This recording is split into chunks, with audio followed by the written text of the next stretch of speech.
The story of our communities, people and nation starts a long, long time ago.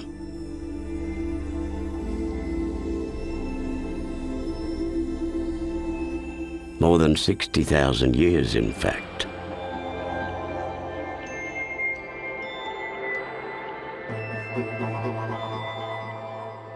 This was when our culture and our law first started to thrive.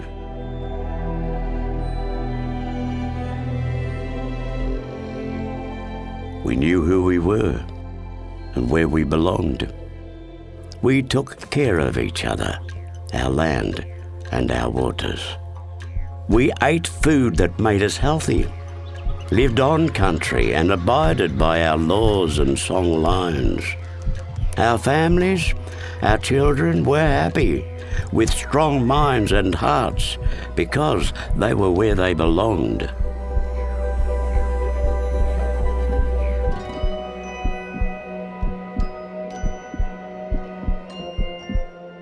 But then, everything changed. Colonization came, bringing wars, disease, famine, violence, and the destruction and violation of our cultural laws, sacred sites, families, and communities. We were denied our knowledge, language, ceremonies, and identity, the very things that tell us who we are and where we belong. And our connections with each other and the land grew weak. And then, our children were taken from us. They had their names changed and their identities stripped away. They were told that Aboriginal people were bad. Worse still, they were told that their parents and grandparents did not want them. For years this happened, and those children became known as the Stolen Generations. Our children were denied love and experienced physical, emotional, and sexual abuse. This left very deep, very complex, and very real wounds, leaving scars that are still being felt personally, socially, spiritually, and collectively.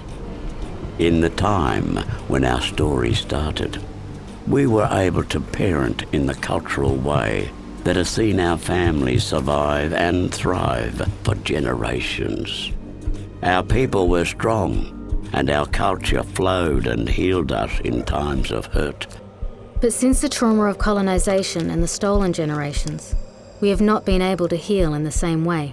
And we have unknowingly passed this trauma on to our children through sharing our sad stories and having them witness and experience our pain. This is known as intergenerational trauma, and we see symptoms today in broken relationships, disconnected families, violence, suicide, and drug and alcohol abuse. But this is not where our story ends. We still have strong minds and hearts, and we still know who we were and where we belong.